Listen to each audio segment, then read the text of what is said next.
Hey, what's up and hello? This is the Chris Nicole bringing you my views on life, love, and the world of entertainment through my eyes. Good evening, good afternoon, good morning, depending on what time you are watching this live.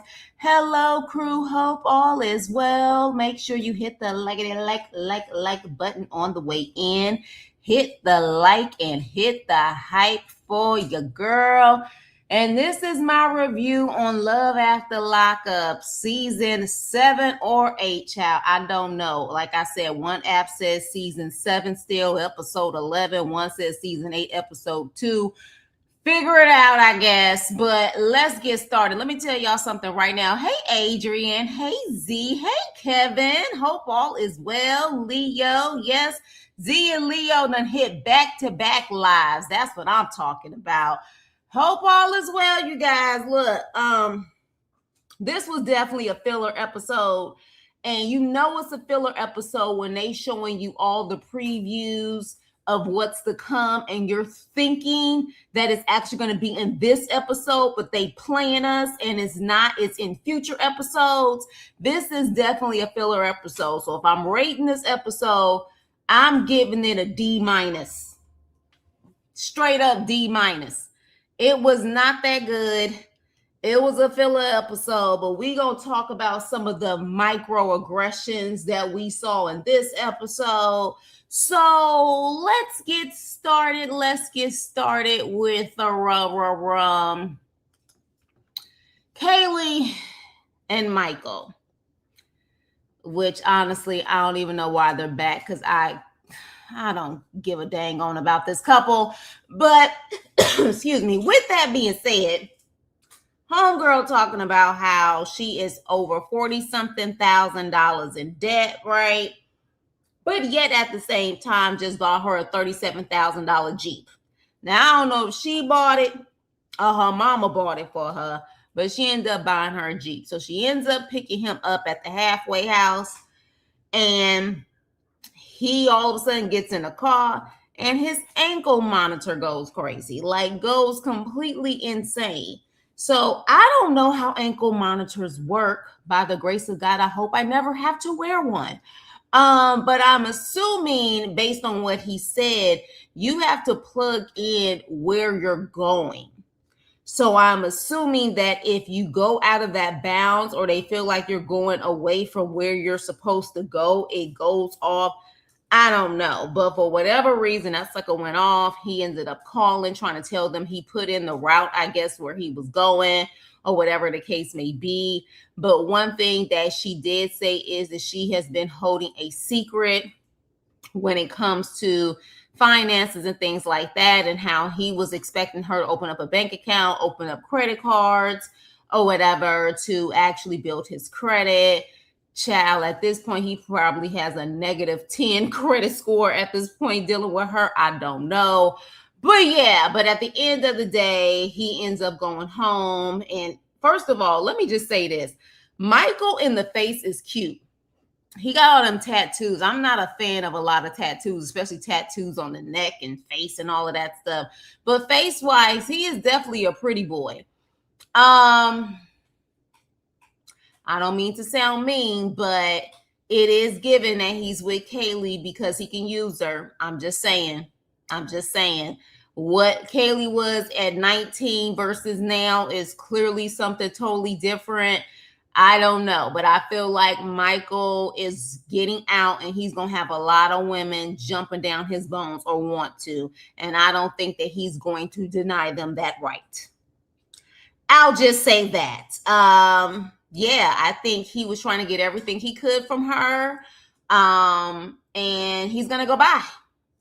He's gonna go bye-bye. Like, I don't even see, they don't even mesh well.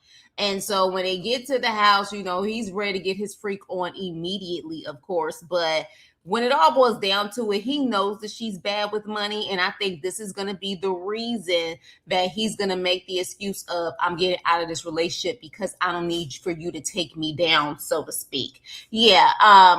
I don't even see the point of them being on the show. They barely had a freaking segment in this episode. That was pointless. I was just like, so what are you doing on here? Just the fact that we see him getting down his ankle monitor going on. So that's why I wanted to get rid of them as soon as possible, because there was really nothing else to it. This whole situation was quite boring. Okay, very, very boring.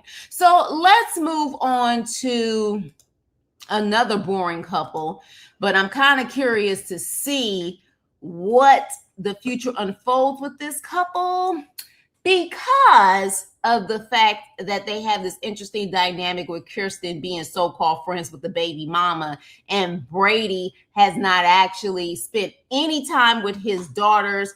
No child support, hasn't called his daughters. So I'm kind of interested in seeing that. Yes, Kirsten and Brady. Are you saying Kirsten and Brady, are they married? Yes, apparently they are married. And so is Kaylee and Michael. They're also married too. But what does marriage have to do with anything at this point when people are so quick in the blink of an eye to get a divorce?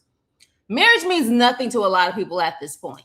It just doesn't. So it doesn't matter. Hey, Joseph. Hey, Liz. I don't know if I said hi to you guys, but yeah, people being married now means nothing. They look at it as chewing gum. Once the flavor runs out of it, they just spit it out. So I don't even care when they say that they're married. That means nothing to these people. But yeah, so Kirsten and Brady. So Kirsten is about to spend easily $1,000 to go pick up freaking Brady. Meanwhile, she got these kids. As much as she talk about her baby daddy was willing to pick them up. It looks like either late at night or early in the morning, so she can go pick up this deadbeat father. And she has to drive 8 hours to pick him up. Okay, which is insanity to me. 8 freaking hours. So she sits up there getting on the road. She was speaking to her mother about spending this money, and her mother's looking at her like she's stupid, and why would she get married to someone in prison? And she's like, you think I would have my children around somebody like who's not good for them? And I'm thinking like, yeah, clearly you don't know what this man is about to do. You don't know what this man is about, and you clearly have already heard that he don't take care of his kids, and he has an addiction issue. Then on top of that, she tries to make the excuse that the reason why I could see, his baby mama and Brady getting into it because they were so young when they got together. Girl, bye. I don't want to hear the whole young situation. This man is a straight up addict. That's probably most of his problem right there. So, and look, most of the time they remain addicts when they in prison, because it's not like they can't get access to that stuff while they in prison. So with that, she ends up driving, child, and she makes sure that the wedding rings are in the car. And she wanted to make sure that we knew she didn't have no condoms. She didn't have no birth control. She didn't have none of that. And then all of a sudden she gets the call, the good old production call right on time while she's in the car. Hey babe, it's Brady. Yeah, so don't be mad. But I know you about to drive 8 hours to come pick me up, but I have to be at the halfway house by 4 o'clock. So I don't think I'm going to be able to give you this dirty jail peen yet, because we going to have to literally just get in the car and you're going to have to drive me to Kansas. That's pretty much in a nutshell what that was. I don't think we are not going to be able to spend time together. So you're just going to have to be my chauffeur and literally take me from one state to the other. And this girl loses it. I'm about to turn into a demon if I don't get no peen. I can't spend time with you. I done wasted my time. What was the point of this freaking thing? And I'm thinking, if this was literally legit, this man knew this before he got out. I'm sorry. He knew beforehand that he had a deadline on what time to get there. I doubt very seriously they tell them literally hours before they get out. I think they very much so he knew, and he waited to the last minute to tell her, or production waited to the last minute to tell her. I don't know, but my thing is the mere fact that she drove 8 hours just to apparently hear, you need to just pick me up and drive me to the other state, and we're not going to be able to spend time together. That was a hell of an expensive trip just to not be able to really see your man, but to literally be driving Mr. Brady. That's all it's going to be, is driving Mr. Brady. Not me. Not me. But of course, she's mad because she felt like she was going to get pregnant that night. Well, it ain't going to happen. So, with that being said, let's move on to this girl gets on my nerves. Carrington and Zay. Carrington is a cornball, and she act like she ain't never heard a compliment from a man in her life. Every time a man compliment her, it's like, oh my God, oh my gosh, are you serious? Oh, and I'm thinking like, I don't even think I was doing that in high school. Like, you truly are acting like a little girl who has never, ever received a compliment before. It was given, yes, it was given goofy. It was given very goofy. But let's get into them.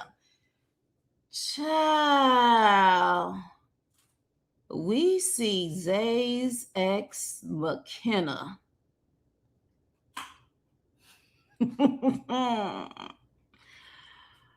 Let's just say I wasn't expecting McKenna to look like that. Malibu Most Wanted was in the house. I'll just say that. Baby, I was like, say what? Say, huh? This is McKenna? This is the McKenna that all three of his so-called sisters are so happy to see. And immediately I said, baby, she paying all their bills. Baby, she is the ATM. Do you hear me? I said all of that. McKenna! McKenna is here. Hey, y'all, what's up? What's up? What's up? You know what I'm saying? Do you know what I'm saying? You know, I'm ready, honey. I'm ready to get my man. I was just like, okay. All right, Malibu Most Wanted. Honey, she said she ready to get her Zay. She showed her tattoo of Zay, honey. And I was like, okay, this is interesting. Now, apparently, McKenna and Zay were thick as thieves when he was out. And I'm like, I'm sure, because she did mention I sent him money in prison. Yes, you do. Yes, you do. It's giving very much so. You give all of them money. And so you were on their good graces because they can play you left and right. And so at this point, they were like, well, McKenna, he talking to some girl named Carrington, and you should hear them talking on the phone. And McKenna's like, does she know what jail talk is? And I'm thinking like, do you know what jail talk is? Because you've been sending him money. Now, I don't remember Carrington actually mentioning she has sent him money. Now, we'll probably will find out that she's been a fool to send him money too. But did she mention that she sent Zay money? I don't think so. In fact, she's kind of playing her cards, still talking to another guy named London while she's talking to Zay. Because in this episode, she talking to this guy named London, doing all of that laughing and stuff that I was just mimicking. Oh my gosh, it was so freaking annoying. Like, this girl is just, she has to hear that she's pretty because I guess she doesn't believe that she's pretty. Like, I think she's so broken from her ex that she needs anything at this point to make her feel something. And it's kind of sad. I think she needs therapy more so than compliments right now. But yeah, so she literally is speaking to London, but London knows about Zay. She mentioned Zay to London and talking about how, yeah, I don't think Zay's sisters like me that much. And he's like, why don't they like you? You so bubbly, you so sweet. Like, what would be the issue? Why they don't like you? And I'm thinking like, look, let's be very clear. If the siblings don't like you, chances are you need to back the hell up. You're not going to win in that battle. Like, it's just not going to happen. Why would you even want to? Why would you want to deal with someone where their siblings clearly cannot stand you? They're either going to create a divide or clearly a divide has already happened because maybe Zay has been talking about you in a certain way that is making them feel a certain way. Back the hell up. That's it. That's all. But she waiting for Zay to get out, honey. She waiting for Zay to get out. But yes, she's talking to London. And based on the picture that I saw of London in that phone, London looks like he's handsome. Definitely look better than Zay. Girl, let Toothless McKenna and Zay have each other and get you that London. I'm sure London, at least I hope London got a job. Sure, London got a job. I mean, hell, he's probably way better catch than freaking Zay. Like, I don't understand Carrington right now. Honestly, I don't understand a lot of these couples and why the hell they on this season. But what I do know is Carrington ain't giving me nothing but cornball laughs, a stepfather who is very suspect, and some runny eggs with shells in them because she can't cook. That's all I have learned from Carrington, and I'm not really caring about this couple at all whatsoever. The most interesting thing was when they revealed McKenna. Because again, I was not expecting McKenna to look like McKenna. Yeah. So this is going to be quite interesting to see how this is going to go. Does he drive trucks? Oh, he's a truck driver, so he make money. Now, there are guys who would lie about being truck drivers just so they can cheat and do what they need to do. I would need to see that CD. Is it a CDL license? I would need to see that CDL license and actually know that he actually is working. But truck drivers, they do make good money. They do make good money. Hey, Brenda, what's up? Make sure y'all hit the like button, hit the hype button. But yeah, they make good money. Zay ain't got no job. So yeah, I don't understand why she's so hyped up over some freaking Zay when London apparently has a good job, Savannah. He's a good man based off of that, and he's actually cuter than Zay. So I think at this point, she just needs any type of compliments and anything to get her mind off of her ex, who she really wants and is still heartbroken by. So with that being said, let's move on. When I tell you, there really wasn't much to talk about in this freaking episode, y'all. I'm going through them because it wasn't much. We keep it exciting in the live more than the actual show itself. This freaking episode, and how you gonna have a filler episode just in your second episode? Production, y'all need to really get it together. Demon, aka Demon, Goddess Gigi, and Bonita Applebaum. So, yeah, she definitely gives the type that she can't be without a man. Hell, all of these women do on this show. Gigi is trying to figure out, child, what she gonna wear. Had the nerve to say, call her ranch because she be dressing. Girl, bye. And literally, by the time we see what she actually decided to wear, I said, girl, that's a sweatsuit. A sweatsuit with your stretch mark midriff top, like a midriff top showing all your stretch marks like that. You talking about call you ranch because you be dressing and that's what you decide to wear? Okay. Now, the whole thing is, I mean, it wasn't horrible, but I'm thinking the way you was in your closet trying to figure out what you was going to wear, and you was going to dress better than that. Thank God you're pretty, girl. Thank God you're pretty. But she says in less than, 12 hours at that point, she was about to see her man. Meanwhile, at Bonita's house, Bonita and Demon's stepfather and his mother, his trifling mother and stepfather, are there talking, knowing dang on well that what Demon is about to do is that he's about to be with Gigi first and then turn around the next day and then make it seem like he got released and go to Bonita's house. There is no way in hell that real parents would even allow that nonsense to keep saying, I'm just trying to keep the peace. Like, keep me out of that nonsense. But this is the problem with these mama's boys. They will allow their sons to be toxic. If this is a real freaking storyline, if it's real. Because at this point, I'm still not really believing that this is fully real or not. So at this point, Gigi best friend come over, child. She start twerking on in her own kitchen, talking about she ready to see her freaking man. By the time we see her the next time she in that sweatsuit, child, look. My thing is, be comfortable with your body, stretch marks and all, honey. But when I tell you, I think production was being shady as hell, showing her close up on her stretch marks. I think that was production being shady as hell. And it was also being shady as hell when they showed how many hours was left until the release to Gigi and then how many hours left for the re-release to Bonita. Production be shady as I don't know what. But child, she ends up getting in the car. She an hour and a half late. an hour and a half late. I'm like, how far is where you live compared to where you had to pick him up?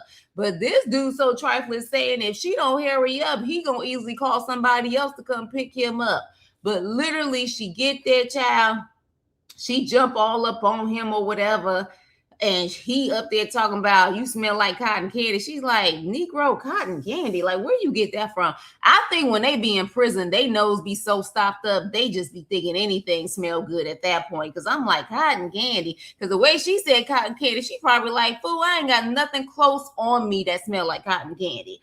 But then literally they talking about how happy they are. And did y'all notice how production, I guess they was trying to show that his arm was wrapped around her, but they was showing them stretch marks. They trifling as hell showing her stretch marks like that. But look, she had her stomach out. So to me, I guess she feel comfortable with them stretch marks. Be comfortable in your body, honey. I guess do you. Do you. But baby, them stretch marks was showing. I was like, okay, all right, Gigi. But with that being said, they about to get in the car and they start screaming. And I'm trying to figure out what it was. It's probably some bug or something. That's why they start screaming. Because I was just like, what the hell y'all screaming for? Because it definitely ain't nobody who done popped up on them like Benita. But yeah, did I miss anything? I don't think I missed anything. Oh, what's up, Leisha? Oh my gosh. Yeah, we bad, girl. Unfortunately, this episode was trash. Straight up trash. Do you hear me? But yeah, that was it. Dang, y'all, production. Like, this was absolutely horrible. But let's get to the main course, the full meal of it all. Because that was the end of today's segment. Let's talk about the Rich and Felicia situation, child. Let's get into it, honey. So Felicia gets out. And what's interesting is her little fake auntie with the red and gray locks in her head and her fake cousin end up running towards her. Her own siblings and her own parents didn't run towards her. They was the first one running towards her, hugging on her and everything else. And Rich, of course, with his freaking Timu Nick Cannon self is up there smiling and cheesy like, oh yeah, she look real good. She look real good. You know what I'm saying? Even in her sweatsuit, she look good. She look good. So then at that point, she hugging everybody, loving on everybody. And then, of course, she's like, hey, my beautiful man, or whatever the case may be. And, of course, he's smiling from ear to ear, and he's so happy. And so then at that point, she said, okay, I'm going to get in the car with my parents, and we're going to make our way to the restaurant. And then I'm going to drive back to New Orleans with you, you know, in her New Orleans accent. And he's like, all right, cool. Now, here's the thing. Now, it's not, you know what's interesting though? Z, I'm gonna be honest with you, as someone who knows a lot of people and got people in Louisiana, it's not a black accent. That's how Louisiana people talk, including the white folks. So that is literally a straight up Louisiana accent. That is Louisiana for real. So a lot of that is truly her accent. And not to mention, she probably was in the actual prison with a lot of black people. Like, for example, what's the guy? I don't know if you guys heard of the Serial podcast, Adnan Syed. They said Adnan Syed, when you hear Adnan Syed on the phone, you probably thought he was a black man. They said he had been around so many black people the whole time he was incarcerated. He started sounding like them to a certain extent. But yeah, no, definitely Louisiana people who know Louisiana people, they do talk like that. But she probably was around a lot of black girls too in there. She was apparently getting pimped out by one. Remember what her friend said that spoke with Rich. So she probably had a little twang for being around them. But the Louisiana accent, yeah, that can be very strong. Very strong. You guys said it feels forced. Y'all look up white people from Louisiana. Look up some white folks from Louisiana and see if y'all feel like it's forced. I'm talking about the backwoods of Louisiana and see if it's forced. Yeah, I'm telling you. I am telling you, the way she was talking, I was like, ooh, she's straight up Louisiana. Ooh, she's straight up Louisiana. But with that being said, she ends up saying, "Hey, my beautiful man." And so I'm gonna try to do her accent. I'm gonna try to do it. She was like, "I was bad ever since I was a baby." And she was like, if I was a vegetable, I would have been a red pepper. I was like, really? When she said I would have been a red pepper, I was like, okay, now here's an interesting thing. This Italian family went to an Italian restaurant. Help me understand this. Now, unless they family owns that restaurant, most Italians don't really go to Italian restaurants. They cook their food at home. Do y'all agree?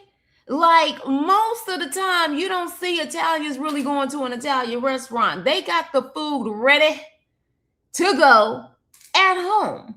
So, but they end up going to this Italian restaurant, and the aunt on their way to the restaurant, though, the fake aunt is crying, talking about she loved her so much and how she wished she would have got her out of the group home or whatever the case may be. So when they finally get to the restaurant, Rich is quiet.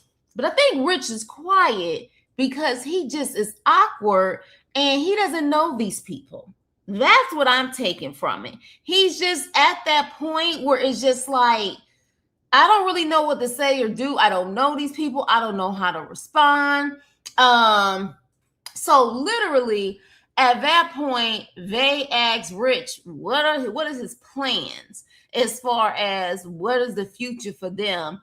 And he's like, well, we got plans. He was like, and then the father said, well, how long have y'all been talking? And he said, well, we've been talking for a while. And he was like, I got married at first, and then I was married at first, and then I got divorced, but we've been talking for a while. So then at that point, his friend, who I think is just only there for moral support, so he didn't have anybody there he didn't know at all. He was like, what? He was like, how I'm your friend? He was like, and I'm not just finding that out that you was married or whatever the case may be. Now, interesting enough, I don't remember her being shocked or having an issue with knowing that he was married. To me, it came off that she was shocked that his friend didn't know that he was married and got a divorce. Am I tripping to think that way? Because she was like, wait, what? How does the friend not know what's going on here? The friend didn't even know you was married. So then all of a sudden she goes to the bathroom and her fake cousin goes with her. And she was like, so you're married? You're not married? And, or did you get a divorce? Did you not get a divorce? Like, what's going on? So then the cousin's like, something is really strange about him, but something was already strange about him. He's giving phony. And I'm thinking, says the lady with the mom with the locks is giving phony. I don't understand how he's giving phony at all right now when your freaking niece cousin apparently is the wild child. She's the one who apparently was getting her freak on talking to multiple dudes while that mom of her friend or whatever was in there helping her or practically pimping her out allegedly to talk to these other guys. So while you trying to figure out the marriage situation, does Rich know that you were talking to these other guys? Like, does he know that? So this is my logic in this. It's not about this so-called too phony or what is he hiding. He's black. That's just the bottom line. He's black. She already said to us that her father is probably going to have an issue with her dating a black man. And if he has a problem with it, trust and believe the other ones have a problem with it too.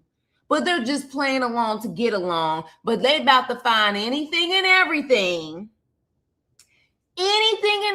at this point to say something's not right about him instead of them just simply saying, we don't want you with a black man. That is my opinion on the situation. Exactly, Leo. Felicia was talking about an ex of hers, which didn't even really seem like an ex, talking about how he gonna have an issue with any man being with her and how he's cuckoo for Cocoa Puffs. So what are we really talking about here? Because at least I don't think you dealing with an unaliver. like allegedly your ex is. So when it comes to Rich, he's a cornball. We may be a little hesitant on what he really does for a living, but he don't sound crazy like your ex. But you not having issues with that. You was actually smiling when you was talking about that crazy man, but now you trying to figure out what's really going on. And she was like, I mean, he looks the same, but I just don't know who he is. And like, is he getting cold feet? Like something ain't right. Maybe because he's overwhelmed. Maybe because he's nervous. Maybe because at this point he just wants some alone time with you. He doesn't know your people and he feels uncomfortable. Maybe that's it. I am really confused on why there was so much what is he really about so soon, because he was honest about how he got married and then he got a divorce. Now the reality is, to me, it sounds like she knew about the marriage. She knew about the divorce. She, again, was just more concerned that the friend didn't know. So now all of a sudden she's trying to figure out what he's hiding. No, dear, what are you hiding? What are you hiding? That, like, and my thing is, you are the one who almost spent what? She definitely spent like 9 or 10 years in prison. Ma'am, you had this cornball who was willing to drive to Louisiana to come see you. Now, one thing I will say is, though, Timu, Nick Cannon, you didn't bring at least no flowers. You didn't even bring a card. You didn't even bring a big old sign that says welcome home. I mean, something. Now, that's one thing I may have to agree with. Now, no one's telling you to buy her a ring or anything like that, but at least a welcome home sign, some flowers, a teddy bear, something. But the fact that she tried to compare it to a freaking wedding, like you don't come empty-handed to a release. It's like going empty-handed to a wedding. Baby, a wedding is a celebration. And I'm sorry, I'm getting sick and tired of people who were actually guilty acting like when they get out of prison, it needs to be a celebration like it's a graduation or a marriage. No. Totally different things. As far as I see, you should not be celebrated for getting out for something that you committed. You did the crime, you do the time. When you get out, you're lucky you got somebody waiting there to possibly pick you up. Period. So yeah, so I definitely was kind of side-eyeing, like, but he had the nerve to say, I didn't want to make it seem like, I wanted to bring something and make it seem like the relationship's about, bringing presents. I'm the present, I'm the gift. You know what I'm saying? No. It would have been nice if you would have brought something, especially you being a man, you would have brought her something. That's all. Now it's different. When a woman is waiting there for the man. But when the man is out there waiting for her, like, especially because you claim she's not tainted and she's so pure, be a pure man then and greet her with some flowers or something so she can feel like she has never been in a relationship before and she's getting a nice, decent relationship in you. Have something for her. So I will have to agree with her on that. But everything else, girl, just say it. Just say it. Just say it. At the end of the day, in the family, just say it. You just don't want to say it on TV, but he's black. And that's what it is. Ain't giving you phony. It's giving he's black and we don't want you with him, Felicia. That's just what it is. And I don't think Felicia even wants to be with him either at the end of the day.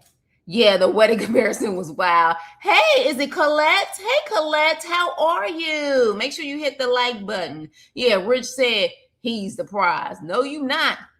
Ain't no dang on prize. And the family really wasn't there for her throughout those years. Exactly. Which is why that aunt and that cousin was probably the main ones running to her, because I want to know how many times they went to go visit her. Probably zero. The only thing weird was how his friend didn't know.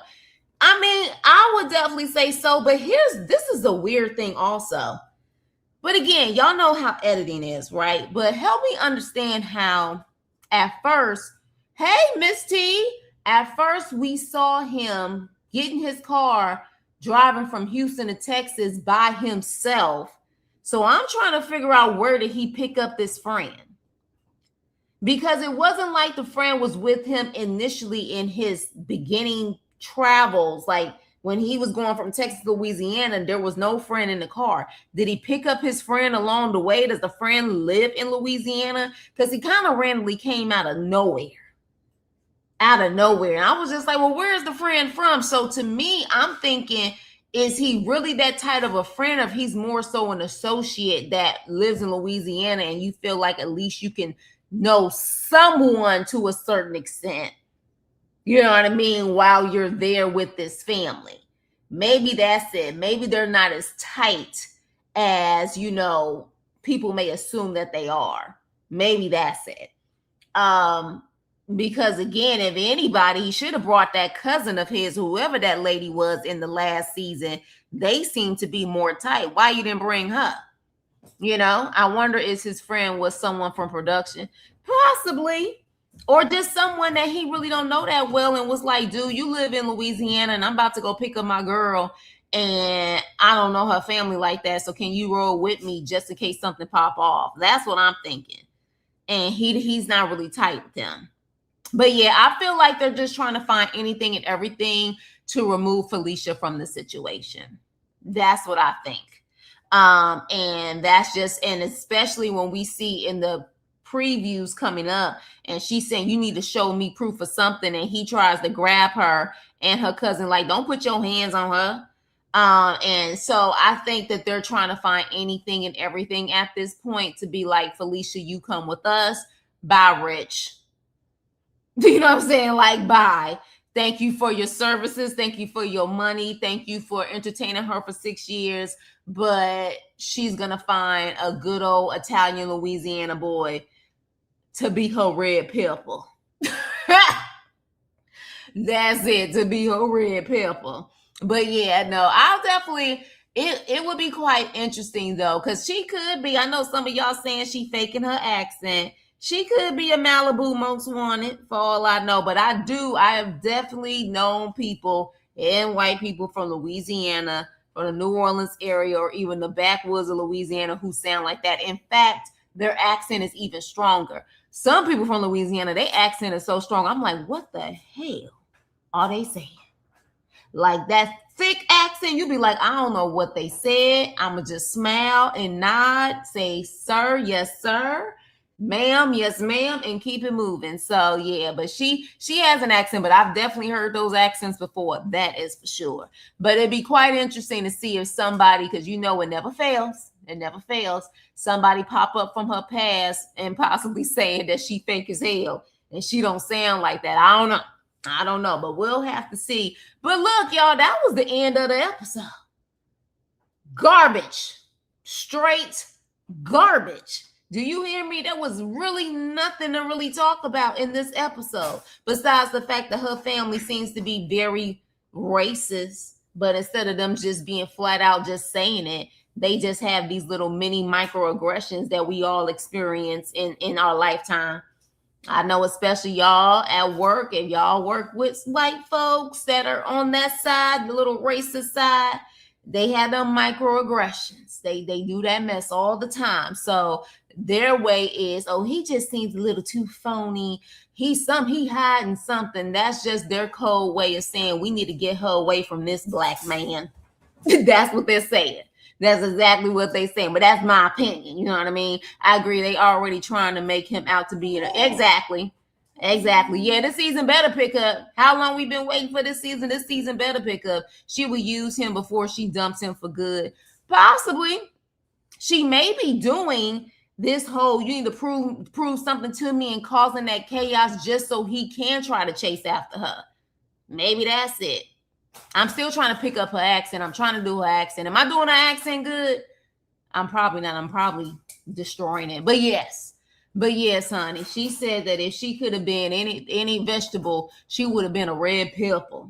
And she said she wanted a salad because there's no freaking vegetables, no fruits in prison, which is quite interesting. That's quite interesting. I think they really need to possibly start including some type of vegetables or fruits in prison. I mean, hell, if you can give them iPhones and everything else in prison, why not give them some fiber? You know what I'm saying? Give them some fiber. It's very interesting that you don't see not one vegetable, not even a canned green beans. I mean, nothing. No corn, canned corn, or nothing like that. It's quite interesting. But with that being said, Felicia not doing her own action. Not Felicia not do. I know you not barking. Y'all heard that? Do you hear this very demanding dog? I know y'all hear it. I swear, you would think they pay bills up in this bad boy. Not you said not Felicia not doing her own accent. Z, you hilarious. But yeah, you guys, wow, I got done less than 45 minutes. That's quite interesting. That just shows you how slow this episode was, but still hit the like, hit the hype, hit the reviews, honey, okay? Because your girl needs it. But yeah, that was it, y'all. I'm so sick of production and they nonsense. They need to get it together. Girl, I have a demanding dog, a demanding cat. They think they pay bills. Like, they really think they pay bills. I literally will tell her no, and she will start barking back at me. Like, no, yes. You don't tell me no, yes. I tell you, for those who know, they know. That's when you know they spoiled as I don't know what. But thank you guys for listening. Thank you for listening. Please like, share, and subscribe. Let's keep the conversation going in the comment section. And I will see you on my next video. Toodles.